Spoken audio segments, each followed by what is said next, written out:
ಮಹೇಶ ಕುಮಟಳ್ಳಿನೇ ಡೈರೆಕ್ಟ್ರು. ಅವನ ಮುಖಾಂತರ ಪತ್ತು, ಅವನ ಮುಖಾಂತರ ಎಲ್ಲ ಆಡಳಿತ ಹಿಡಿದು ಅವ ತಾಂತ್ರಿಕವಾಗಿ ಲಕ್ಷ್ಮಣ ಸವದಿ ಡೈರೆಕ್ಟರ್ ಇರ್ಬೋದು.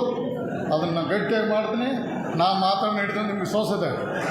ನಡೆದಕ್ಕೆ ನನ್ನ ಮಗನ ನಡೆದಕ್ಕೆ DC ಬ್ಯಾಂಕ್ ಹುಚ್ಚಿದ್ರು ನಾವು.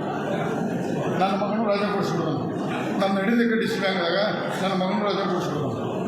ನಾನು DC ಬ್ಯಾಂಕ್ ಕಟ್ಟಿರೋಲ್ಲ, ನಾನು ನಡೆಸಿರ್ತೀನಿ. ಯಾಕಂದರೆ DCC ಬ್ಯಾಂಕ್ ಇವರ ಸಹೋದರ ಬಾಲಚಂದ್ರ ಜಾರಕಿಹೊಳಿ ಹೇಳಿದರು, ಮುರುಗೋಡು ಮಹಾಂತಾದನ ಆಶೀರ್ವಾದ DCC ಬ್ಯಾಂಕ್ ಮೇಲಿದೆ ಅಂತೇಳಿ.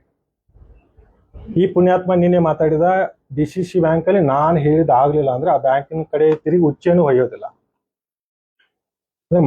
ಮುರುಗೋಡು ಮಹಾಂತಾದನವ್ರ ಆಶೀರ್ವಾದ ಇರ್ತಕ್ಕಂಥ ಬ್ಯಾಂಕ್ನಲ್ಲಿ ತಿರುಗಿ ನಾನು ಉಚ್ಚೆ ಒಯ್ಯೋದಿಲ್ಲ ಅಂತ ನಮ್ಮ ಭಾಷೆ ಬಳಕೆ ಮಾಡಿರ್ತಕ್ಕಂಥದ್ದು ಯಾವ ರೀತಿಯ ಸಂಸ್ಕೃತಿ.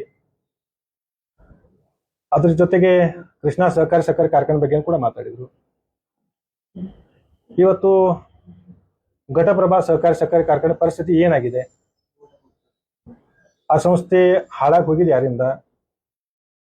ಗೋಕಾಕ್ ಮಿಲ್, ಬಹುಶಃ ತಮಗೆಲ್ಲರೂ ಕೂಡ ಗೊತ್ತು, ಇಡೀ ಜಿಲ್ಲೆ ಜನತೆಗೂ ಕೂಡ ಗೊತ್ತು. ಗೋಕಾಕ್ ಮಿಲ್ ಅಲ್ಲಿ 8,000 ಜನ ಕಾರ್ಮಿಕರು, 8,500 ಜನ ಕಾರ್ಮಿಕರು ಕೆಲಸ ಮಾಡ್ತಿದ್ರು.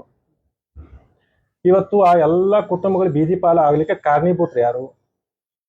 ಇವತ್ತು ಕೇವಲ 200-250 ಜನ ಮಾತ್ರ ಕೆಲಸ ಮಾಡ್ತಿದ್ರು. ಉಳಿದ ಕಾರ್ಮಿಕರು ಹೊಟ್ಟೆ ಮೇಲೆ ಹೊಡೆದವ್ರು ಯಾರು? DCC ಬ್ಯಾಂಕ್ನಲ್ಲಿ 100 ಕೋಟಿ ಲೋನ್ ತಗೊಂಡವ್ರು ಯಾರು? ನನಗೆ ಇವತ್ತು ಕೇಳಕ್ ಸಿಕ್ಕಿರ್ತಕ್ಕಂಥದ್ದು, ಇದೇ ಮಹಾನುಭಾವ ಮನೆ ಬಿಟ್ಟು ಹೊರಗೆ ಬಂದಾಗ ಅವ್ರ ತಂದೆಯಿಂದ ಹೊರಗೆ ಬಂದಾಗ 25 ಲಕ್ಷ ರೂಪಾಯಿ ಲೋನ್ ತಗೊಂಡಿದ್ದು ಇದೇ ಬೆಳಗಾವಿ ಜಿಲ್ಲಾ ಮಧ್ಯವರ್ತಿ ಬ್ಯಾಂಕ್ನಲ್ಲಿ.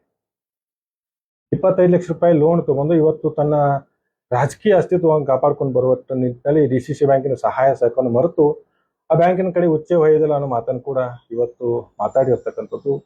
ಬಹುಶಃ ಇದು ಎಲ್ಲೋ ಒಂದು ಕಡೆ ಮುರುಗೋಡು ಮಹಾಂತಾದನವರಿಗೆ ಅವಮಾನ ಮಾಡಿರ್ತಕ್ಕಂಥ ಕೆಲಸ ಇವತ್ತು ಸನ್ಮಾನ್ಯ ಮರ್ಯಾದೆ ರಾಮಪ್ಪ ಜಾರಕಿಹೊಳಿ ಅವರು ಮಾಡಿರ್ತಕ್ಕಂಥದ್ದು ನಾವು ಖಂಡಿಸ್ತೀವಿ.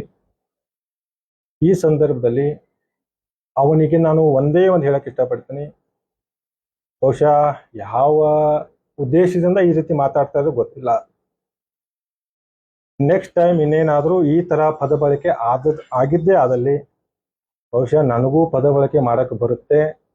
ನಂದಿನ್ನು ಬಿಸಿ ರಕ್ತ. ನನ್ನ ಬಾಯಿಗೆ ಏನಾದರೂ ಅವನು ಸಿಕ್ಕರೆ ಖಂಡಿತವಾಗಿಯೂ ಡೆಫಿನೆಟ್ಲಿ ದಿನಾಲು 8ರಿಂದ 10 BP ಗುಳಿಗೆ ತಗೊಳ್ಳೋದ್ರಲ್ಲಿ ಸಂದೇಹನೇ ಇಲ್ಲ. ಆ ಭಾಷೆಯಲ್ಲಿ ಅವನಿಗೆ ಉತ್ತರ ಕೊಡ್ತಕ್ಕಂಥ ಕೆಲಸ ನಾನು ಖಂಡಿತವಾಗಿ ಮಾಡ್ತೀನಿ.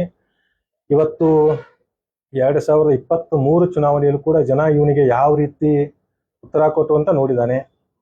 ಮೊನ್ನೆ DCC ಬ್ಯಾಂಕ್ ಚುನಾವಣೆಯಲ್ಲಿ ಕೂಡ ಉತ್ತರ ಕೊಟ್ಟಿರ್ತಕ್ಕಂಥ ನೋಡಿದ್ದಾನೆ. ಅದ್ರ ಜೊತೆಗೇನೆ ಹುಕ್ಕೇರಿ ಚುನಾವಣೆಯಲ್ಲೂ ಕೂಡ ಉತ್ತರ ಕೊಟ್ಟಿರ್ತಕ್ಕಂಥ ನೋಡಿದ್ದಾನೆ.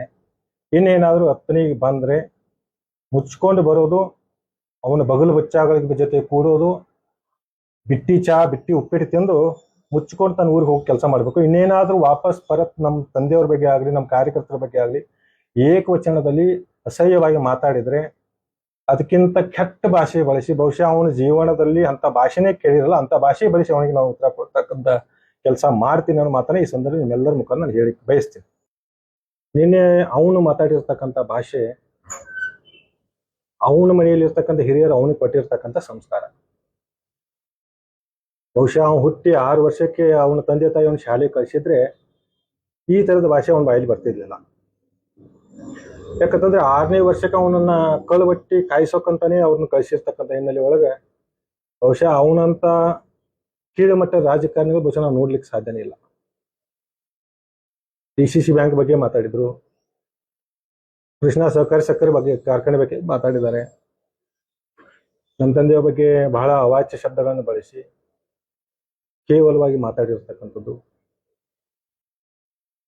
ತಮ್ಮೆಲ್ಲರ ಮುಖಾಂತರ ಆ ಮಹಾನುಭಾವನಿಗೆ, ಆ ಮರ್ಯಾದವಂತನಿಗೆ ನಾನು ಕೆಲವೊಂದು ಪ್ರಶ್ನೆಗಳು